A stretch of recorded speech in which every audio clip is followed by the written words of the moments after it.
Schooling में बहुत average रही। मेरा पढ़ने लिखने में बिल्कुल भी मन नहीं था, लेकिन जैसे ही मैंने अपनी स्कूलिंग की उसके बाद ही मैं थोड़ी सीरियस हुई हूँ, क्योंकि मुझे अपनी सिचुएशंस का पता लगा कि आपने बहुत सारी कठिनाइयों का सामना किया है और बचपन में पिताजी का देहांत हो गया है। सर बुक्स बहुत लिमिटेड रखनी चाहिए। एक बुक को 10-20 बार पढ़ लो, जिससे वो अच्छे से याद हो जाए, उसे कंसेप्ट समझ में आ जाए। प्रीलिम्स की बात करूँगा सर, सबसे पहले जो सिलेबस है वो हमें अच्छे से उसका अध्ययन करना चाहिए। और मार्केट से इतनी मोटी बुक ले आई एक और उसी को पढ़ना है। इवन हुआ ये कि मेंस तक भी वो मेरी बुक पूरी नहीं हो पाई, मैं उसको पढ़ने की कोशिश करती रही। क्योंकि जॉब के साथ आपके पास एक ऑप्शन रहता है कि हमें फाइनेंशियल हेल्प तो मिल ही रही है, तो जॉब के साथ सर अच्छी तैयारी हो सकती है सर, बहुत अच्छे से। और आपके इस बूढ़ी माताएं जो हैं उन लोगों से क्या आप गुजारिश करना चाहेंगे कि अपने बेटा बेटियों के अगर उनके बच्चे आगे निकलना चाहें तो पढ़ाएं, रोके नहीं उन्हें।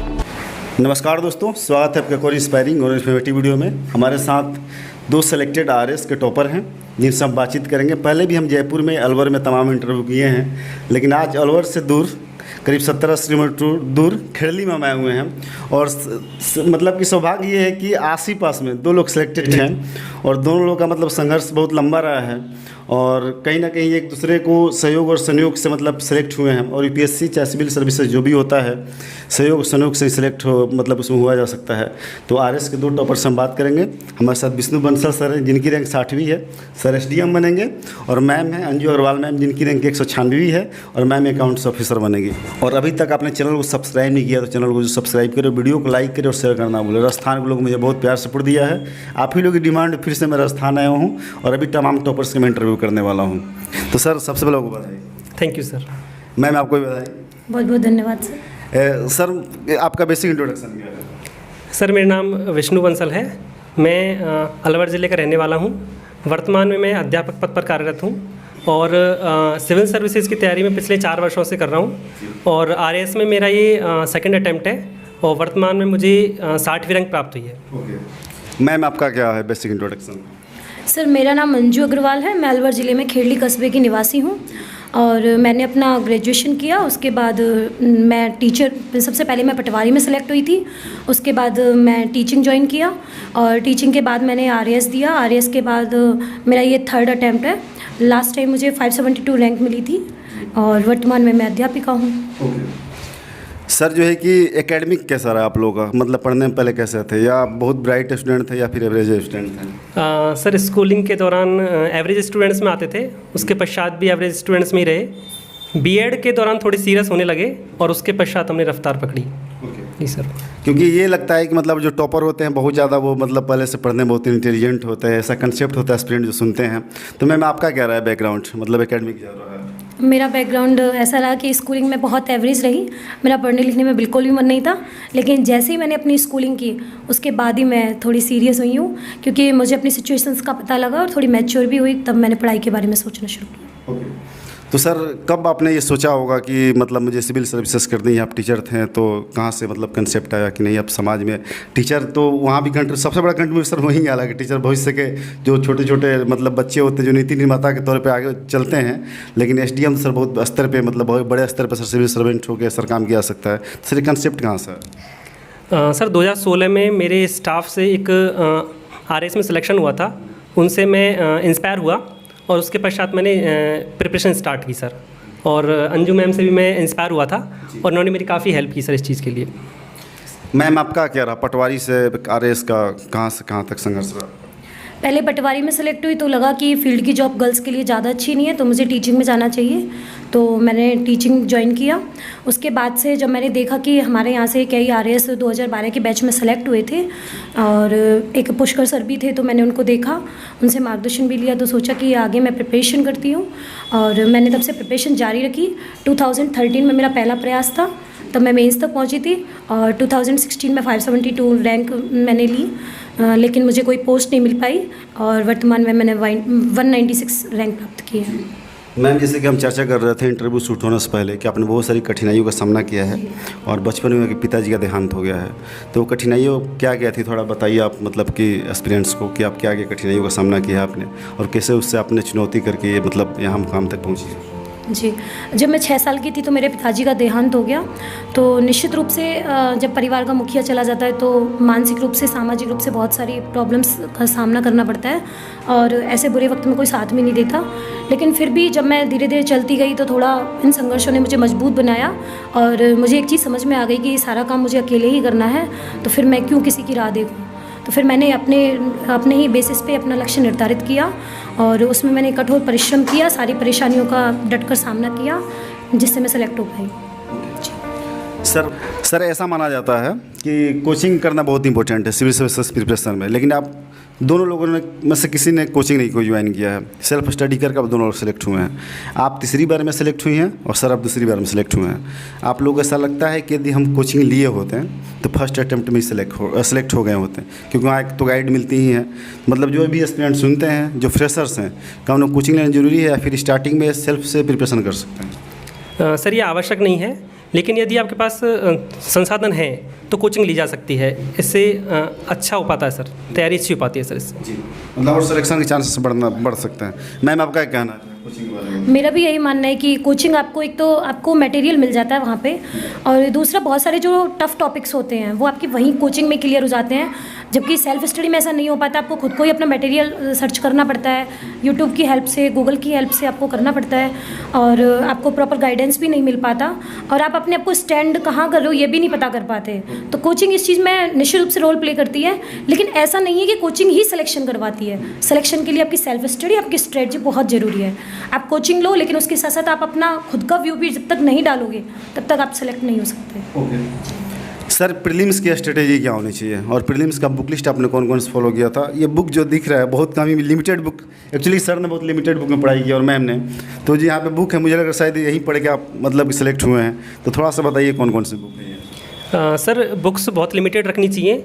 एक बुक को 10-20 बार पढ़ लो, जिससे वो अच्छे से याद हो जाए, उसके कंसेप्ट समझ में आ जाएं। प्रीलिम्स की बात करूँगा सर, सबसे पहले जो सिलेबस है वो हमें अच्छे से उसका अध्ययन करना चाहिए। सिलेबस बहुत ही अच्छे तरीके से हमें याद होना चाहिए और उसके जो टॉपिक्स हैं, टॉपिक टू टॉपिक हमें तैयारी करनी है। जो फालतू के टॉपिक हैं जो आपके सिलेबस में नहीं हैं उन पे हमें नहीं जाना है किसी भी हालत में। बुक लिस्ट की यदि सर मैं बात करूँ प्रीलिम्स के लिए, तो जैसे कि एम लक्ष्मीकांत है पॉलिटिकल साइंस के लिए, और जैसे स्पेक्ट्रम है हिस्ट्री के लिए, एक लक्ष्य राजस्थान है। तो सर इस तरह की कुछ बुक्स हैं जो बेसिक बुक्स हमें साथ रखनी चाहिए। सर और बुक्स थोड़ा बता दीजिए। हाँ, इसके अलावा सर बुक इसमें है नहीं है, जैसे राजस्थान बोर्ड की जो बुक्स हैं और जो NCERT हैं उनकी भी सर अपने हेल्प लेनी चाहिए सर इसके लिए, प्रीलिम्स के लिए सर। ओके मैम, मेंस की क्या स्ट्रेटेजी होनी चाहिए? और मेंस में चूंकि प्रीलिम्स तो सिर्फ क्वालिफाइंग है, मेंस में जो है वो है आंसर राइटिंग स्किल। तो आंसर राइटिंग स्किल दिन पर दिन कैसे डेवलप किया जाए, और जो बुक लिस्ट का आपने सहारा लिया था वो प्लीज़ मेंशन कीजिए। आंसर राइटिंग के लिए ज़रूरी है कि आप डेली रिटन प्रैक्टिस करें, आप कंसेप्ट के साथ साथ फैक्चुअल बेसिस पे भी वर्क करें। किसी भी टॉपिक को एनालिटिकल अप्रोच के पढ़ने के साथ साथ उसको कैसे कंसाइज वे में लिखना है वो बहुत ज़रूरी है, क्योंकि मेंस में जो होते हैं वो लिमिटेड वर्ड्स होते हैं। उन लिमिटेड वर्ड्स में अपन को अच्छी से अच्छी और सारगर्भित बात कहनी होती है, तो आपको उन सभी का फॉलो करना होता है। दूसरा, मेंस की बुक्स की यदि बात की जाए तो आपको निश्चित रूप से ज़्यादा मटेरियल आपके पास होना चाहिए, लेकिन एक बेसिक बुक को आप अपना बेस बनाएं। उसके बाद यदि अदर मटेरियल कहीं से भी मिलता है तो आप उसमें उसको ऐड करते जाएं। दिन प्रतिदिन जब आप ऐड करोगे तो एक ऐसा एग्जाम से पहले एक ऐसा टाइम आएगा जब आपके पास इतना सारगर्भित मटेरियल होगा वो कहीं नहीं होगा। तो आप बजाय 10-20 बुक्स, एक ही टॉपिक के लिए 10-20 नोट्स या 10-20 बुक्स पढ़ने के बजाय एक ही बुक में पढ़ें और उसी में वहीं ऐड करते जाएं, चाहे वो पेजेस लगा दें, चाहे वो साइड में लिख दें, जैसे भी आप अपने आप को सूटेबल समझें, ऐसे करके आप करें। सर जो है कि इंटरव्यू से पहले हम ये बात कर रहे थे कि जो एस्पिरेंट सुनते हैं टॉपर्स का नोट देखना चाहते हैं। आप जैसे कि बता रहे थे कि ईरा सिंघल मतलब जैसे बता रही थी कि वो नोट्स बनाते ही नहीं, तो आप लोगों की नज़र में नोट्स बनाना कितना इंपॉर्टेंट है, और नोट्स बनाने का जो है कि क्या होना चाहिए, पैटर्न क्या होना चाहिए सर? नोट्स सर एक तो शॉर्ट होनी चाहिए। अगर आपने पूरी की पूरी बुक यदि छाप दी तो उसका कोई सेंस नहीं है। नोट्स शॉर्ट होने चाहिए और आपको रिवीजन में हेल्प करनी चाहिए। इस तरह के नोट्स बनाएं कि आपको वो टॉपिक देखकर उसके जो पॉइंट्स हैं वो देखकर आपको अच्छे से पूरा का पूरा टॉपिक समझ में आ जाए सर। इस तरह के नोट्स होने चाहिए। जैसे कि आप देख सकते हैं मैंने ये नोट्स तैयार किए हैं, जिसमें ये टॉपिक है लोकपाल। तो लोकपाल टॉपिक लिखकर इसको रेड पेन से लिखा है और अलग कलर के पेन से बाकी सारा मैटर लिखा है इसमें। तो इसमें बहुत शॉर्ट में बताया गया है कि बनाने के लिए कितनी सदस्य समिति होती है, उसके अध्यक्ष कौन है, ये कौन थे, पूर्व सुप्रीम कोर्ट के जज थे ये, इसके अलावा कहाँ कहाँ पे लोकपाल होते हैं, राज्यों में उनका नाम क्या होता है, इस तरह से ये जो एक्ट है वो कब पारित किया गया था। इसमें हम अलग जो पॉइंट्स हैं जो ऐड हो सकते हैं बाद में, उनको हम यहाँ पे कहीं पे भी ऐड कर सकते हैं, जिससे ये जो नोट्स हैं वो काफ़ी शॉर्ट और अच्छे तैयार हो सकते हैं। मैम, यदि कोई नया एस्पिरेंट तो नहीं कहा, यदि वो एस्पिरेंट बनना चाहता है सिविल सर्विसेज का, तो बेसिकली कहाँ से प्रिपरेशन करे? मान लो ग्रेजुएट है, एकदम फ्रेशर है, या फिर 12th पास आउट है और सोच रहा है कि हम RPSC की तैयारी करें, RS की प्रिपरेशन करें, तो कहाँ से स्टार्ट करें? मतलब उससे कुछ कोचिंग नहीं लेना है, सेल्फ से क्या वो डिसीजन है और कहाँ से स्टार्ट करें? मैं सबसे पहले उनके लिए बताना चाहूँगी, जैसे जो 11th 12th पास हुए हैं वो ग्रेजुएशन ही करना चाह रहे हैं अभी, और उसके साथ साथ इसके बारे में सोचते हैं, तो ग्रेजुएशन को भी हल्के में ना लें। जो भी आपकी बुक्स हैं, बेसिक बुक्स जो ग्रेजुएशन में चलती हैं, वो निश्चित रूप से हमें बाद में पढ़नी पड़ती हैं, इससे अच्छा आप पहले ही उनको पढ़ लें। और दूसरा, जो राजस्थान अध्ययन की बुक्स आती हैं, राजस्थान बोर्ड की जो भी बुक्स हैं, चाहे वो साइंस की हो, चाहे वो हिस्ट्री की हो, चाहे वो पॉलिटी की हो, उनको आप अच्छे से पढ़ लें, जिससे आपकी क्या है, ऑथेंटिक न्यूज़ जो भी आपका मटेरियल है वो आपके पास होगा। फिर आप आगे की बुक्स पे जाएँ, उनको बेस बनाएं, और जो NCERT से पढ़ाई कर रहे हैं वो NCERT की बुक्स पे जाएं। सर, बुक का बहुत बड़ा बर्डन होता है। बहुत लोग, मैं इंटरव्यू करता हूँ, जैसे एस्पिरेंट के मैंने पहले इंटरव्यू किया है कि कैसे उनका लाइफ स्टाइल होता है, तो मैं देखता हूँ कि रूम में बहुत सारे उन्होंने किताब गाज रखा है, बहुत सारा इतनी लंबी लंबी वो बन रखी किताबों की। तो सर, एक कहा जाता है बुक लिस्ट का बर्डन हो रहा है, तो सर लिमिटेड बुक रखना चाहिए, सभी कहते हैं। सर, ज़्यादा बुक रख के ज़्यादा तरीके से पढ़ा जाए, या फिर एक बुक पर रख के मतलब उसको ज़्यादा वे में पढ़ा जाए? इससे सर, बुक्स बिल्कुल लिमिटेड रखनी चाहिए, और एक बुक को कई बार पढ़ो, जिससे क्या है कि उनकी जो कॉन्सेप्ट्स हैं वो अच्छे से क्लियर हो जाएं, और उसी में हम लोग ऐड करते जाएं, ये ज़्यादा इंपॉर्टेंट है सर। मैम, आप 3 बार PT क्वालिफाइड हुई हैं और तीसरी बार मैम फाइनल लिस्ट में मतलब सेलेक्ट हुई हैं और अकाउंट्स ऑफिसर बनने जा रही हैं। मैम, 2 बार आपकी क्या गलतियाँ रही है? मतलब बहुत लोग पहली बार में सेलेक्ट होते हैं, कोई 7वीं बार में सेलेक्ट होता है, तो आपने एनालाइज डेफिनेटली किया होगा कि आपकी कहाँ का कमियाँ रह गई है, तो उस कमियों को बताएं, जिससे कि और सारे एस्पिरेंट सुने आपको तो उससे बचें वो।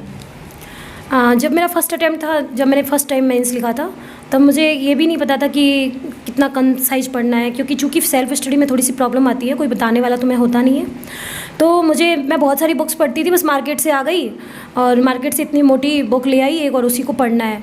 इवन हुआ ये कि मेंस तक भी वो मेरी बुक पूरी नहीं हो पाई, मैं उसको पढ़ने की कोशिश करती रही। लगता था कि बहुत टाइम दे रही हूँ, लेकिन कोई सारगर्भित टाइम नहीं था, वो ना कोई प्रॉपर स्ट्रेटजी थी। तब 2016 में मुझे इस चीज़ का पता लगा, जब 2013 का रिजल्ट आया, तब मैंने उस चीज़ को फोकस किया, मैंने सिलेबस निकलवाया। सबसे पहला मैं बोलना चाहूँगी कि सिलेबस को हमेशा अपने दिमाग में रखें। सिलेबस का प्रिंट आउट आपकी टेबल पे हमेशा होना चाहिए, जिससे आप जो भी न्यूज़ पढ़ें तो आपको पता लगे कि ये मेरे सिलेबस के किस पार्ट से आई है ये न्यूज़, तो आपको इस चीज़ का पता होना चाहिए। दूसरी बात, चूँकि इसमें मेंस का सबसे बड़ा रोल होता है, प्रीलिम्स में फैक्चुअल नॉलेज होती है, आप जितना फैक्चुअल उसमें अच्छे से करते हो वहाँ आप अच्छे से सेलेक्ट हो जाते हो, जबकि मेंस में जो है वो आपको रिटन प्रैक्टिस करनी होती है। तो मैंने रिटन प्रैक्टिस पे थोड़ा सा ध्यान दिया 2016 में।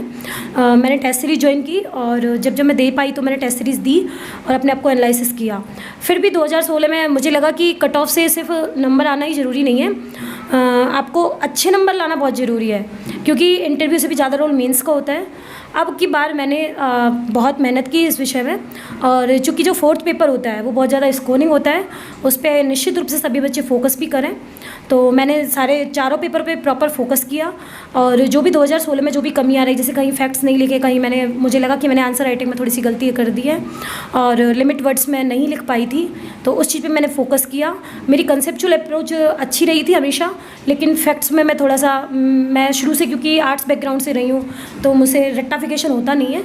फिर भी मैंने 2018 में कोशिश की मैं थोड़ा रट पाऊँ, तो उसका नतीजा ये रहा कि मेरे काफ़ी अच्छे नंबर भी आए। So sir, Rajasthan public service commission में सर जो मेंस का जो क्वेश्चन होता है उसका नेचर जो होता है राजस्थान के, मतलब कि इसका बहुत उसमें रिच होता है।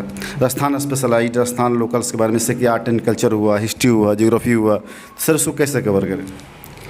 सर, इसके लिए राजस्थान बोर्ड की जो बुक्स हैं वो बहुत हेल्पफुल हैं, और सर जैसे लक्ष्य राजस्थान है उसकी हेल्प ली जा सकती है। इसके माध्यम से सर इनके शॉर्ट नोट्स बनाकर हम इसकी अच्छे से तैयारी जो है हो सकती है सर, इसकी तैयारी अच्छे से। मैम जो है कि आप एक महिला हो, वुमन एम्पावरमेंट की बात करी जाती है कि महिलाओं में जो है कि समाज में उनको अब तो बहुत बहुत ज़्यादा मतलब चीज़ें मिल गई महिलाओं के अधिकार में, लेकिन आपको उन समस्याओं का सामना करना पड़ा था क्या? जैसे कि आप इकोनॉमिकली बहुत वीक भी थी, आपके पिताजी के बचपन में देहांत भी हो गया था, तो ऐसा कोई समस्या का सामना करना पड़ा है जिससे कि मतलब कि आपको लगा होगा कभी कि मतलब इसे वो हो जाना, डिमोटिवेट हो जाना कि मैं इतना बड़े एग्जाम की प्रिपरेशन नहीं कर सकती हूँ, खास करके उन महिलाओं के लिए आप क्या कहना चाहेंगे? निश्चित रूप से महिलाओं की राहों में बाधा तो आती ही हैं और स्ट्रगल एक लाइफ का एक पार्ट है। ये चीज़ बहुत बाद में जब समझ में आती है, जब हम स्ट्रगल करते होते हैं तो स्ट्रगल हमको कहीं ना कहीं मजबूत बनाता है। और रही बात जैसे सामाजिक दायरे की, महिलाओं को एक सामाजिक दायरे में रह के भी प्रिपरेशन करनी होती है, कुछ भी अपने सपने होते हैं उनको पूरा करने के लिए अपने बेसिस पे ही प्रयास करने पड़ते हैं। तो कई बार ऐसी भी सिचुएशन आई कि मैं टूट गई, मुझे लगा कि मुझसे नहीं होगा और मुझे नहीं करना चाहिए। बहुत कुछ लोग आपके आसपास ऐसे मिल जाएंगे जो आपको नेगेटिवली अप्रोच करेंगे, तो मैंने उन चीज़ों से नेगेटिव एनर्जी ली, उनको मैंने कुछ नहीं कहा, बस मुझे ये लगा कि जिस दिन रिजल्ट आएगा वो अपने आप जवाब दे देगा, मुझे कुछ कहने की आवश्यकता ही नहीं पड़ेगी। तो मैं इस चीज़ को नेगेटिव एनर्जी के रूप में लेती और फिर स्ट्रगल कोई बड़ी बात नहीं होती। मेरा ऐसा मानना है कि महिलाएं कभी कमज़ोर होती नहीं है, बस बनाती जाती हैं। जी सर जो है कि परिवार के साथ प्रिपरेशन करना, बहुत लोग कम उम्र में शादी भी हो जाती है या फिर और किसी काम में जैसे प्राइवेट जॉब करना, आप दोनों जैसे टीचर हैं, ऑलरेडी एक सर्विस कर रहे हैं आप लोग, तो इसके साथ कैसे मतलब मैनेज किया आप लोगों ने अपने प्रिपरेशन को? सर जॉब ओनली 6 घंटे की होती है, उसके अलावा जो फैमिली है उसको आप 1 घंटे 2 घंटे का समय देकर बाकी का जो समय है वो स्टडी में लगा सकते हैं। और यकीन मानिए बहुत अच्छी तैयारी होती है, क्योंकि जॉब के साथ आपके पास एक ऑप्शन रहता है कि हमें फाइनेंशियल हेल्प तो मिल ही रही है, तो जॉब के साथ सर अच्छी तैयारी हो सकती है सर, बहुत अच्छे से। ओके सर, लास्ट क्वेश्चन आपसे पूछना चाहता हूँ कि जो भी एस्पिरेंट मेरे चैनल के माध्यम से आपको सुन रहे हैं उनके लिए आप 2 शब्द क्या कहना चाहेंगे? मैं यही 2 शब्द कहना चाहूँगा कि एक लक्ष्य निर्धारित कीजिए और सपने देखिए खूब, और उन सपनों को पाने के लिए बिल्कुल अच्छे से जुट जाइए। मैम आपका क्या कहना है, मतलब कि उस एस्पिरेंट के जो आपको सुन रहे हैं मेरे यूट्यूब चैनल के माध्यम से? मेरा बस ये कहना है कि आपका कोई भी लक्ष्य है आपसे बड़ा नहीं है। आप जिस भी लक्ष्य को चाहो और उसमें अपनी जितनी ज़्यादा शिद्दत डाल सको, अपना समर्पण डाल सको, तो कोई भी लक्ष्य छोटा या बड़ा नहीं होता, आप उसको पा सकते हैं। चाहे कितने बड़े स्ट्रगल आपके सामने आए, कितनी बाधाएं आपके सामने, आप निश्चित रूप से उनको पार पा सकते हैं। Okay, thank you so much Vishnu Bansal sir और अंजू अग्रवाल मैम कि आप लोगों ने प्रेशर समय निकाल हमसे बात किया। हम भी दिल्ली से चल के आप लोगों का इंटरव्यू करने के लिए आए हैं और हम आपसे उम्मीद करते हैं कि आप जिस भी समाज से जुड़ेंगे, जिस भी पोस्ट पे आप लोग जा रहे हैं, वहाँ ऐसे आप लोग नीति निर्माता साबित होंगे कि जो निचले तबके के आम जनमानस है, जो वंचित वर्ग के लोग हैं, उनके आप दोनों लोग भाग्य विधाता के तौर पर काम करेंगे। आप दोनों लोग को उज्जवल भविष्य की कामनाएं देते हैं और उम्मीद करते फिर आगे आप लोग से मुलाकात होगी। दोस्तों, अब हमारे साथ विष्णु बंसल सर के माता पिता जी हैं और अंजू अग्रवाल मैम की माता जी हैं। हम इनसे बात करेंगे कि जब कोई इनका बेटा या बेटी टॉप करता है तो वो कैसा मतलब फील करते हैं। और सर तो शादीशुदा हैं, इनके वाइफ भी हैं, तो इनसे ही पूछेंगे कि मतलब एक हस्बैंड जब टीचर होते हैं, जब 3य क्लास के वो जो मतलब गवर्नमेंट जॉब में होते हैं और फिर एक क्लास 1 ऑफिसर बनते हैं तो फीलिंग क्या होती है। तो सबसे पहले हम अंकल जी से पूछते हैं, अंकल जी कैसा लग रहा है कि मतलब कि विष्णु बंसल सर मतलब कि टीचर से सिलेक्ट हुए हैं और SDM बने हैं? तो अच्छा लग रहा है। अच्छा, ये मतलब आपने सोचा था कि टीचर हैं और अचानक से मतलब SDM बनेंगे? नहीं साहब, ये नहीं सोचा जी, थोड़ा सा आगे बोलिए। था। हाँ, ऐसा नहीं सोचा था। अच्छा, ये कितना मेहनत करते थे? मैं काफ़ी की हूँ। अच्छा, हाँ आपने पढ़ाई लिखाई में कोई कसर नहीं छोड़ी थी? हाँ, काफ़ी पढ़ाई। अच्छा, काफ़ी पढ़ाया आपने। अच्छा, ये काफ़ी शुरू से पढ़ने में कैसे थे? तेज था शुरू से पढ़ने में तेज? हाँ, तो मतलब आपकी उम्र तो बहुत ज़्यादा हो गई है, तो आप अपने उम्र के जैसे कि जाते होंगे बाहर, तो आपके जैसे बूढ़े लोग होंगे आपके जो कहते होंगे कि आपका बेटा SDM बन गया, तो आपको कैसा फील होता है, कैसा लगता है? अच्छा लगता है। अच्छा लगता है जी। तो और बाकी लोगों से क्या कहना चाहेंगे जो कि इन्हीं की उम्र के या फिर हमारी उम्र के जो बेटा बेटी आपको सुन रहा है, तो उनसे क्या कहना चाहेंगे कि वो अपने ज़िंदगी में कैसे और आगे बढ़ें? आगे बढ़ें साहब, इस तरह मतलब ये आगे प्रोग्रेस ही करें आगे। जी, ओके। तो अब हम मैम से पूछेंगे जो सर की धर्मपत्नी जी हैं। तो मैम कैसा लग रहा है कि आपका हस्बैंड जो है टीचर से SDM बने हैं? आपने सोचा था कि मेरे पति जो है कि टीचर है, जो कि आज मतलब इतना बड़ा ऑफिसर बनेंगे? नहीं, मेरे को बहुत अच्छा लग रहा है। मेरे को बहुत गर्व महसूस हो रहा है कि मेरे हस्बैंड इतना आगे बढ़ गया, RAS की पोस्ट पर सिलेक्शन हो गया इनका। पर हाँ, ये शुरू से मतलब इंटेलिजेंट, इनका मन था पढ़ने में। देखिए, एक धर्मपत्नी जो होती हैं अपने हस्बैंड के लिए एक परछाई की तरह होती हैं। आपको अच्छे से पता होगा उनका रूटीन क्या होता होगा, टाइम टेबल क्या होता होगा। तो सुबह जगने के बाद मतलब इनका पूरा डेली रूटीन क्या हुआ करता था? वही सुबह उठ के अपना काम करना, फिर अपने स्कूल जाते थे ये, फिर 1-1:15 बजे करीब स्कूल से आते थे ये। स्कूल के आने के बाद वही खाना वगैरह खाना, थोड़ी देर आराम करना, फिर शाम को पढ़ना, और नाइट में भी काफ़ी देर तक पढ़ती थी। ओके। हाँ। अब मतलब आपके जान पहचान की जो औरतें हैं, जो आपकी सखी सहेलियाँ हैं, वो कहती हैं कि अरे आपका तो हस्बैंड अब SDM बन गए हैं, तो ये कहते हैं कि नहीं लोग? कहते हैं, सब टोकते हैं ये बात। मैं घर से बाहर निकलती हूँ, सबको अच्छा लगता है, कॉन्ग्रेचुलेसन बोलते हैं, सबके बधाई हो, बहुत अच्छा लगता है। ओके। तो और क्या कहना चाहेंगे? मान गए कि बहुत सारी ऐसे औरतें होंगी जिनके हस्बैंड प्रिपरेशन कर रहे होंगे, तो मतलब उनको कैसे सपोर्ट कर सकती हैं एक महिला जो शादीशुदा है अपने हस्बैंड को? देखो, यदि हस्बैंड आगे बढ़ना चाहता है तो उसको मतलब पढ़ने दो, ऐसे नहीं कि घर गृहस्थी के चक्कर में उसको रोक दो, ऐसा नहीं करना चाहिए। यदि वो पढ़ने में होशियार है, इंटेलिजेंट है, आगे बढ़ना चाह रहे हैं, तो उनको पढ़ने दो थोड़ी देर। देखो, अपना ये बच्चे को संभाल लो, वो आगे बढ़ जाएंगे, फिर अपनी भी देखो लाइफ अच्छी सेट हो जाएगी। ये है। सर के 2 प्यारे प्यारे बच्चे भी हैं, किए हैं, और एक प्यारी गुड़िया है ये। अब हम अंजू मैम की माता से जानना चाहेंगे, थोड़ा सा इधर साइड होइए बाबू आप, कि आंटी जी कैसा फील हो रहा है कि आपकी बेटी जो है कि मतलब आजकल के समाज में तो बेटियों को उतना मतलब तरजीह मतलब नहीं दिया जाता, उतना अच्छी तालीम नहीं होती है, अभी भी हमारा सोसाइटी कहीं ना कहीं समाज पीछे है, तो मतलब आपने इतनी अच्छी तालीम दी है, आपकी बेटी ऑफिसर बन रही है, कैसा मतलब आपको लग रहा है? अच्छा लग रहा है, बहुत अच्छा लग रहा है, बधाई मिलती है मेरी लड़की को, बहुत खुश होती हूँ मैं।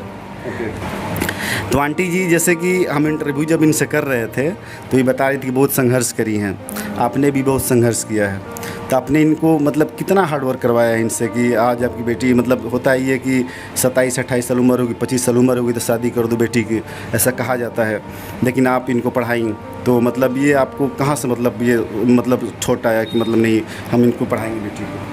तो शुरू से होशियार ही थे पढ़ने में, पहले तो पटवारी की जॉब पकड़ी, फिर टीचर की पकड़ी, फिर RS की जॉब पकड़ ली, कितनी मेहनत करी। आप मेहनत से हुई है। तो अब हम आंटी से बात करेंगे, विष्णु बंसल सर की आंटी माता से बात करेंगे। तो आंटी जी, कैसा लग रहा है कि मतलब सर बने हैं, तो आपको कैसा? बहुत अच्छा लग रहा है मुझे कि मेरा बच्चा आज इतने ऊंचे पद पर पहुंच गया, बहुत गर्व महसूस कर रही हूँ मैं। अच्छा, मतलब आपने कभी सोचा था कि सिर्फ ये सोच ली थी आपकी जैसे कि गवर्नमेंट जॉब में सेलेक्ट हो गए हैं, टीचर बन गए हैं, आराम से 50-60 हज़ार की सैलरी होगी तो इतना में गुजारा चल जाएगा, ज़िंदगी कट जाएगी, आप कभी सोची थी कि मतलब ऑफिसर बने? नहीं, ये तो हम सोचते कि ये पढ़ाई बहुत करता था कि आगे बढ़ेगा, ये ज़रूर बढ़ेगा, पर इसके पापा को नहीं था विश्वास। अच्छा, विश्वास नहीं? इसके पापा को ये था कि दुकान पर ही रहे, लेकिन ये दुकान पर नहीं रहेगा। मतलब पुश्तैनी बिजनेस चलाएं? हाँ, इनके पापा को यही था दुकान पर रहना चाहिए, मैंने कि नहीं, ये बच्चा दुकान पर नहीं रहेगा, ये बच्चा बाहर निकलेगा। हाँ। और ऊंचा अफसर बनेगा। जी। आपको ये पता था कि किस चीज़ की तैयारी कर रहे हैं कि मतलब? नहीं मालूम था मुझे। अच्छा, क्या जानती थी कि आप किस चीज़ की तैयारी कर रहे हैं? अब मैं ऐसे जानती थी, हाँ, तो हमारी बच्चियाँ में बता देती, मम्मी किसी दिन हमारा भैया बहुत ऊंचा अफसर बनेगा। अच्छा। मैं लाली बनेगा ही, देख लेना। चलिए, अच्छी बात है। और ये बताइए कि और भी बहुत सारे बेटियां सुन रही हैं आपकी, जो आप मेरे उम्र की, सर की उम्र की, मैम की उम्र की होंगे सब, तो उनसे क्या कहना चाह रही हैं? और आपके इस बूढ़ी माताएं जो हैं उन लोगों से क्या गुजारिश करना चाहेंगी कि अपने बेटा बेटियों कैसे? अगर उनके बच्चे आगे निकलना चाहें तो पढ़ाए, रोके नहीं उनने। अच्छा, हाँ, ओके, ठीक है दोस्तों। तो आपने सुना कि विष्णु बंसल सर के माता पिता जी और अंजू अग्रवाल मैम के माता जी हैं, और विष्णु सर की उनकी धर्म पत्नी भी है, तो एक फीलिंग क्या होती है? अब चूँकि इतने लोग हैं यहाँ बैठे हुए, तो मुझे घूम घूम के सबसे क्वेश्चन करना पड़ रहा है, तो डेफिनेटली सारे लोगों के चेहरे पर मुस्कान आप देख सकते हैं। तभी मेहनत करो, तभी सिलेक्ट होगे, और एक दिन आपके फैमिली के साथ भी ऐसे ही वाली फीलिंग होगी।